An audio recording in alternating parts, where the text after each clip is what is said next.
Sa buhay, minsan mahirap maging ikaw. Gustuhin mo man pero sila hindi maintindihan. Minsan sa tingin mo tama ka naman, pero sa paningin ng iba, mali ka. Walang ginawang tama, walang mapatunayan. Sa buhay, minsan malungkot, minsan masaya. Madalas nakakatakot, gusto mo na lang umiyak.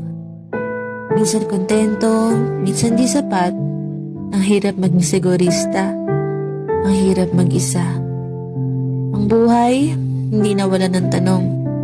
Hindi nawawala ng duda. Duda sa sarili, pangarap, o kahit pa pagmamahal. Ang buhay ay walang kasiguraduhan. Pero sa totoo lang, sinasabi ko sa'yo, ang buhay ay napakaganda.